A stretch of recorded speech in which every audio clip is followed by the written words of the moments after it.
Hey y'all, welcome back to the studio. I'm so excited to show you our tapered jig here. This has a little bit of a different construction than our other jig. It comes with a couple rings, sizing rings, that you can slide on. So you can make a shorter cup like this. This is one that I already made. So this is really almost completely bone dry. But you can see kind of gives you that nice drinking cup, that nice tapered bottom. So you can use this ring with it. You can use it with the bottom ring here, which is just a slightly shorter piece, or you can use it without the ring at all. So today I'm going to use it without these two extender pieces, but those are an option. And so I'll set our tapered jig off to the side. Again, here's an example. We'll use a little bit of a different texture today, but this is ideally what we are going for. Just making a set of drinking glasses. I am going to go ahead and lay in my texture. I have a rough outline. So here I have my shape already, my template already cut out. I'm going to go ahead and lay in the texture, and then I will cut this and measure it and make sure everything fits. And then I'm going to come over here, same thing. Doesn't have to be perfect. I don't want to lose my outline completely. There's the clumsy potter. I'm going to start, using that as an Easter egg for you guys, so you can catch my clumsy potter moment, and then I'll have a prize for you. So there was my clumsy potter moment. Just dug my nail completely into my slab. So there we go, easily erased. So I have been loving these fondant cake decorating mats. They're really thin and really pliable, and they come in a ton of different textures.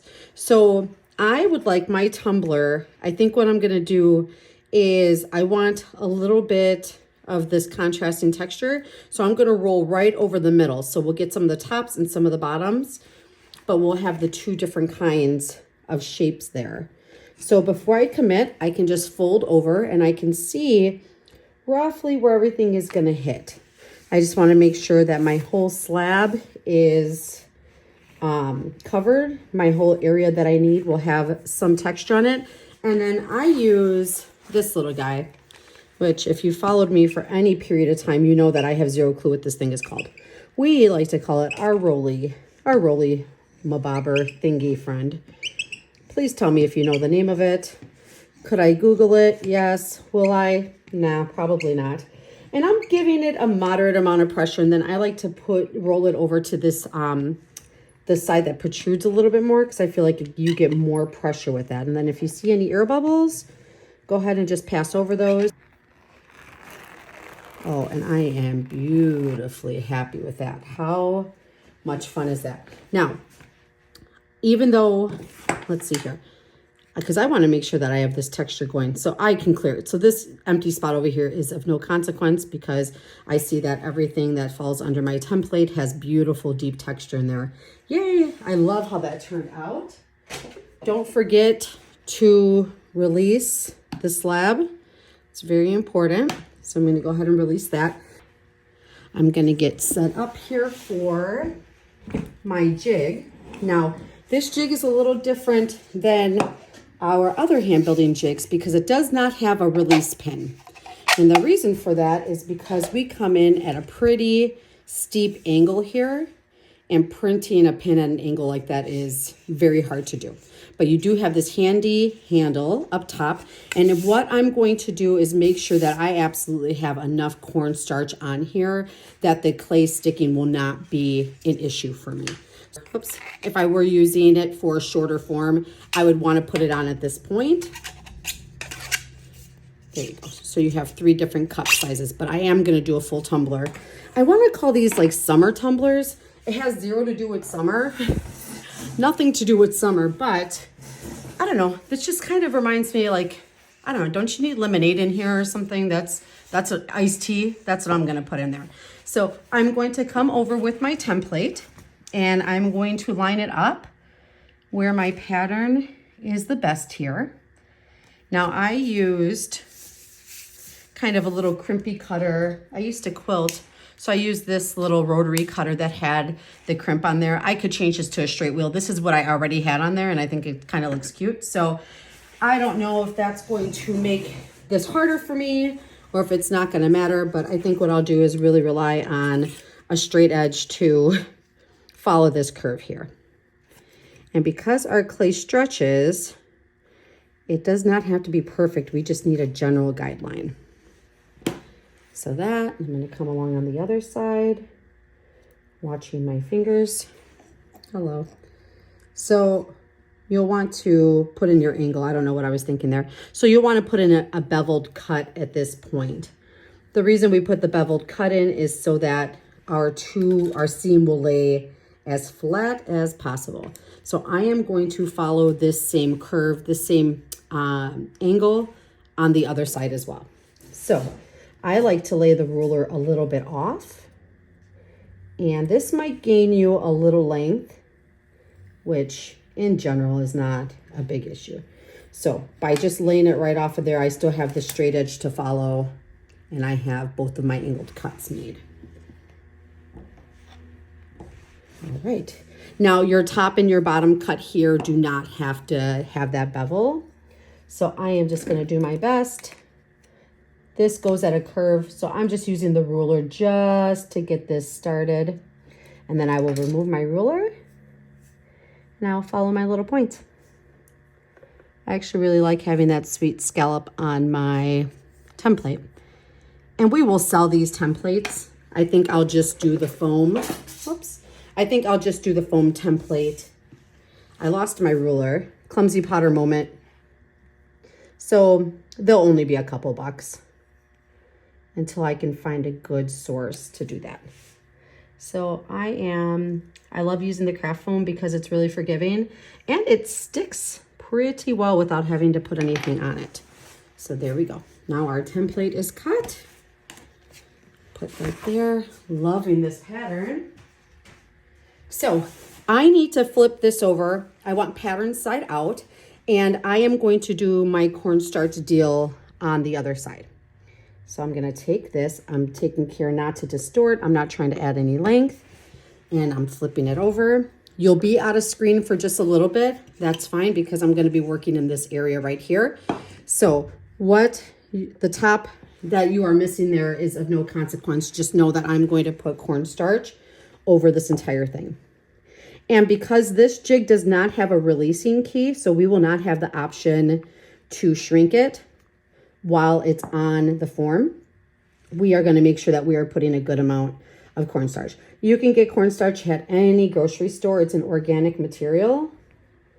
Most of it will come off onto the jig. Most of it will come off when we are wiping and cleaning up our form. But if you do have any residue, it will burn off in your kiln. It's a completely organic material, and it doesn't leave any kind of trace or marking after that. So I'm going to come through with my scoring rib, and I'm going to make sure that I'm getting both of my edges nice and deeply scored here. That's one. I'll go left-handed so you can see what I'm doing. I like to live on the wild side. I guess I'll go left-handed now. Okay, so there we go. Now I've got my cornstarch. Just for good measure, I'm actually going to dust my form. If your clay gets stuck to your form because you have used clay that was a little too wet, you can roll it on your work surface and that should free it up, or just let it sit for a little bit. Okay, so now I've got my tapered jig here, my lemonade jig, and I am going to rock this up onto the form.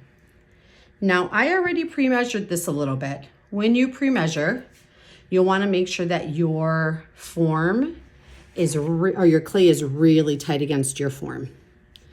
And I'm going to try to do this in the air for you. I would normally just be sitting down and this would be right in front of me, but I can see that I'm not matching quite up there.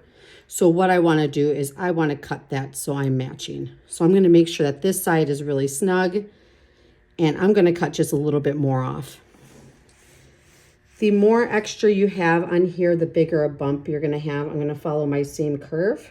You can use the jig to measure.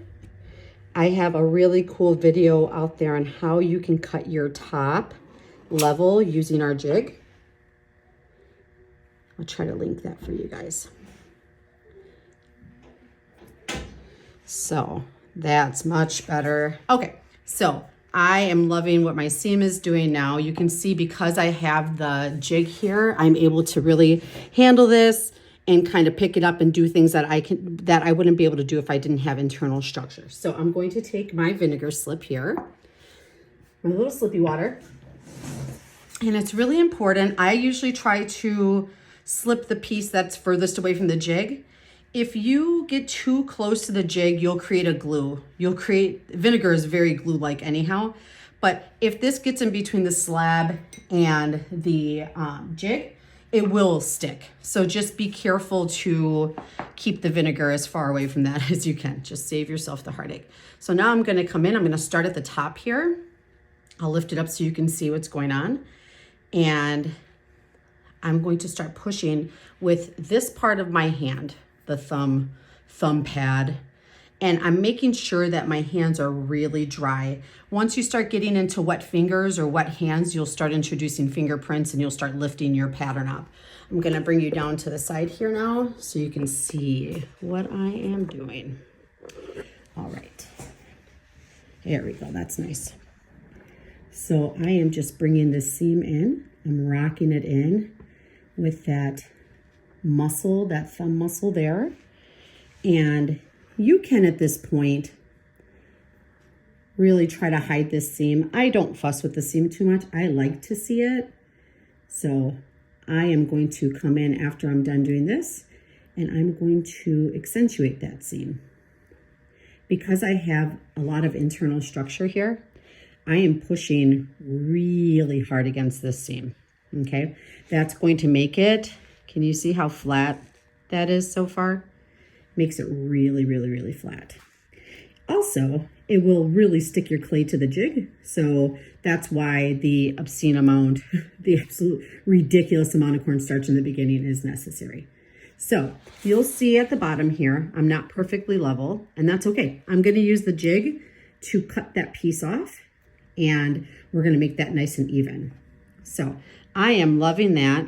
I'm going to go ahead and get this even. I'm gonna accentuate my seam next. So I'm gonna just set this down, and we are going to use our banding wheel here.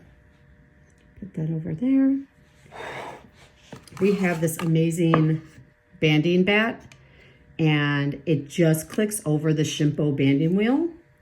It snaps right on, and it fits Studio Pro bats, the inserts, or we have a version that'll fit just a regular tile, like a floor tile or a backsplash tile. But what this does is it keeps your bat just absolutely rock solid on your banding wheel, so you can do what you're doing without this thing slipping around. I'm so thankful for my husband. He saw me, when he started filming my work, he's like, what are you doing with this thing slipping around? I'm gonna make you something. Which is actually how a lot of our tools come to pass, by the way. He's like, there's gotta be a better way, and he makes it for me. And then we share it with you. Okay, so I'm gonna cut straight down here. Just to I like to take an initial scoop out. You can do this however you feel comfortable. I like to notch just a small scoop out because I feel like it's a lot easier for me to follow this curve. And then I'm going to spin my banding wheel. I have my knife, let's see if I can give you a better view here, absolutely flush against the jig. And this is going to give me, just gonna take some extra care around the seam there. This is gonna give me a nice level bottom because I have a point of contact here that's gonna keep my cut really consistent. So that's why I really don't fuss at the template stage, because I know that I can come in here and make this really, really super smooth. Look at that, nice and level. Let's see if I can get you in focus. Nice and level there. So that'll give us a really level surface to add our bottom on. I'm gonna go ahead and make sure that I'm not losing any shape. And while I have access to this bottom, I'm gonna show you what I do with the seam here. So I like to come in, and I don't wanna hide the seam. I want to highlight the seam. I just go with the organic curve of my pot.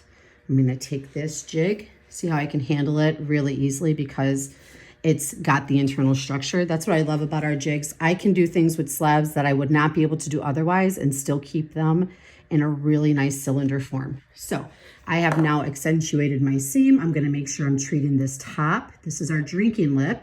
We will do a lot of work up here, but I'm gonna smush this in. And remember, anytime you're smushing, you're displacing clay. So I'm gonna smush that bump flat, and I'm gonna kind of take care of that bump at the top.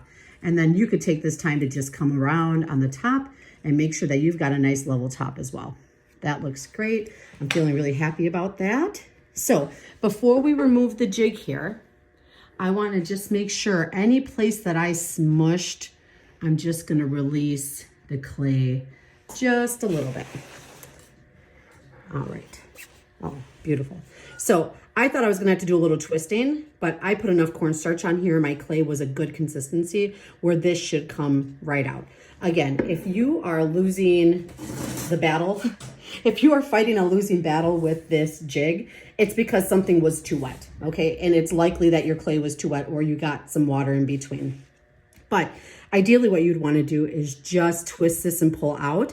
If it gets desperate, what you can do is take one of our rim cones, take this, and you can tap the jig, and you'll tap it on the bottom there, and it'll pop this little piece because it'll make contact with the bottom and it'll pop it out. So that's just another little tip or trick if you're feeling stuck. But honestly, if you are feeling stuck at this point, I'm gonna just remove this and slide this. If you are feeling stuck at this point, what I would do is take my work and I would roll it across the work surface a few times, and that will usually stretch your clay out enough where you can get the clay off the jig. But for now, this is coming out beautifully, so we are going to be thankful for that. I'm going to put this jig aside, and I'm going to not touch it. I'll bring you right over top so you can see how beautiful of a cylinder we have. It's just gorgeous. I love this. This is one of my favorite parts, just to see how nice and in shape that is. You're gonna wanna come here while we have access. Support from the outside, because I'm not adding additional volume, and you're gonna wanna smear that seam there. We wanna take really, really, really good sweet care with our seams, because if we have any leaking or any issues, it's gonna be likely at one of those points. So I am going to take my rim cone. This is just our regular. I'm gonna pop it in here, and I'm gonna do the flip. This is gonna keep my lip in the round, my drinking lip in the round, and then now I have a little more access to the bottom. So I am going with the grain. So if your clay is overlapping like this, you're gonna wanna smear from left to right. If it's overlapping like this, you're gonna wanna smear from the top to the bottom. And with this, with our cone here, there's a little spot in the middle that's kind of hard for me. It's kind of hard for me to get in there. I don't want to distort this too much, so I will come in when I flip it again, and then I will take my brush and really get to that point. Now, this is our bottom. We've got our little rim cone banding wheel. Get you a little bit of a side view here. And I love this because it keeps our rim in the round and it gives us 360 degrees here. We will go back to our regular banding wheel, but to attach these, the bottom, I like to just use the rim cone because it's small and it's easy to get to. I'm gonna do nice deep scoring here. There we go. So I'm gonna dry fit my bottom first, and we are pretty spot on here. So I am loving that. I'm going to take my bottom and we'll continue to score again. My slab, I don't know if I mentioned this, is about, it ends up being about 1/4 inch. After I roll it out a little thicker, and then after my texture and after I'm done fussing with it, it's about 1/4 inch slab. So I'm gonna go ahead and put my vinegar slip on this side. I've got my tumbler on my rim cone banding wheel, and then I'm going to take this and we are going to flip it.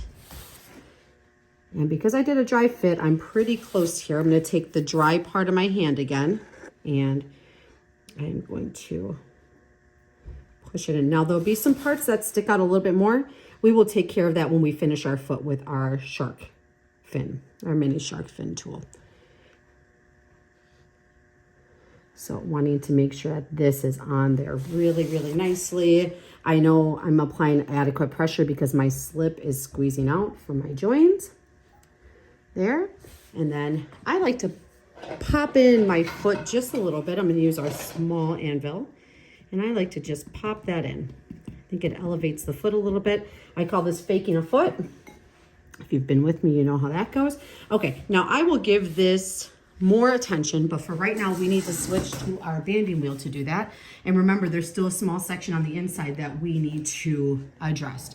So I'm going to slide my banding wheel. I've got my banding bat on here. I've got my insert in here. So if I wanted to, I could take this out and do a flip, but because I have the rim cone in here, I'm able to flip this over with ease. And then at this point, I'm going to give it a couple pats here.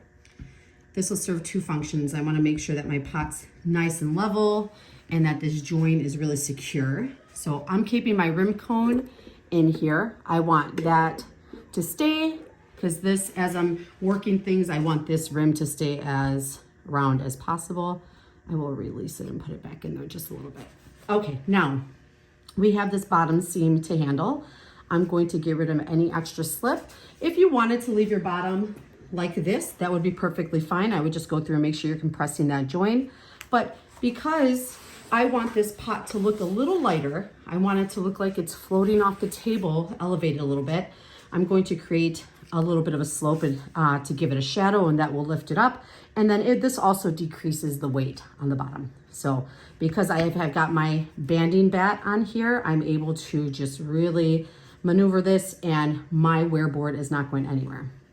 If you've ever had this thing sliding around, you know what I'm talking about. Let's get you in nice and close so you can see. I'm starting my mini shark fin at a pretty steep angle. The first thing I want to do is just start cutting in my foot going all the way around. You want to think about what you want your foot to look like at this point. I like to carve into the bottoms of my feet like this. So I create quite a bit of a steep angle here so that I can flute that. And this takes a few revolutions. With the banding bat, it's super easy. So all this clay, I'm just reducing the weight down here, and then I'm going to rock my rib from this position up, and then that's going to really reduce the weight. It's going to take off a lot of this extra clay, and it's compressing that joint there. So we're really just strengthening the point where we have added our foot on. We don't want to have any cracking there. We don't want to have any issues at that point. And I want this tumbler to be nice and sleek. Look really good with my lemonade in it. Now this is a step. I'm going to be done here with you guys. I will come back and I will further refine this. But as you can see, even if I just went around with my mini shark fin and called it good, that is a perfectly lovely foot. That is a perfectly respectable foot here. I will come through and I will sponge this, and I will take my fingers to burnish it with my finger. You can see that you can't even see the joining line. That's always a good sign. And then I like how I've popped in the bottom of my foot a little bit, faked a foot there. So now let's come back up to the top. Let's treat our drinking rim, and let's make sure that our inner seam is taken care of. And then we are done with this beautiful tumbler. I'm having so much fun making these. So I'm popping my rim cone out. I'll bring you over top again so you can see the cylinder shape that we have going on here.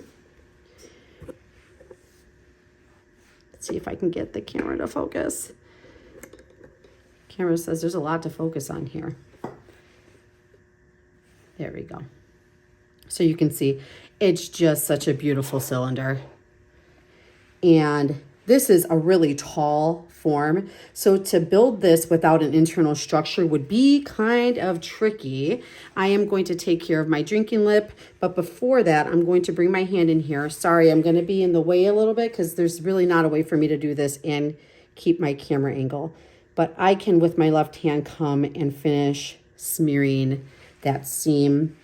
And then I am going to take a rubber shaping tool, and I'm going to take really good care of this inner seam here, compressing and picking up this ribbon of slip. If you leave that in there, that will cause cracking issues. And we don't want cracking issues. We don't want any issues, right? We just want fun. Okay, so I can see that my seam probably needs just a little more TLC. So I'm gonna put some water on my slippy brush. There's still a little bit of vinegar there, but I'm not introducing a lot of water at this point. I'm smoothing out the bottom, making sure everything looks really good. Smoothing this out, gouged my rim. There we go. Look at that. Can you see that big hole that I just put in there? Clumsy potter. Also, why are my nails even this long? Do you guys like, does it one day you look down and you have like really long nails? I don't even know where it comes from. I'm like, I feel like I'm always clipping my nails. I know when I need to clip them when I start gouging my kids and when I start gouging pots. Okay, so I'm taking this time to come in and smooth down this inner seam. My lemonade glass. And then you can see almost all of the cornstarch is gone from in here. If you're feeling like you don't want any additional material in your kiln, you can come through and just wet your brush, wet a sponge. I would wait till this is leather hard, and then you can go in there and your pot's a little more firmed up so you can get that really addressed. But that amount does not bother me. My inner seam here is sealed. I have no freestanding water in my edges or my corner. Now we are going to take care of our drinking lip. So I'm going to get a finishing sponge. I love my Mud Tools finishing sponge here, my white one. It used to be white. And I'm going to start just lightly coming over this rim. We will apply our rim cone again one more time here, but this, I want to really just start softening this up so that I can cut in my drinking lip. And I'll show you a really easy way. You're also removing some of the texture around the drinking lip, because if you leave your texture too high, it could kind of start cracking around the rim, and we don't want that. So I'm taking extra special care here, making sure that my texture is nice and smooth. We want it to feel really nice around our mouth. And then I'm going to come in and I'm going to cut in with my mini shark fin. This is so much easier to do if you are using our banding bat, this green thing, right on top of our shimple wheel, because it keeps your wear board really secure in the middle, and you can apply more pressure downward on your pot. Now I wet this because, I don't know, I feel like good measure, and then I start just going around. And you can really start cranking the banding wheel and just keeping your fingers alongside of your rim so that you're not losing that shape. And this can be a little finicky, but oh boy, is it worth it. Look at this. So you're just going to be picking up these small rolls of clay and start really just tapering in that drinking spout. This will give you less weight at the top. And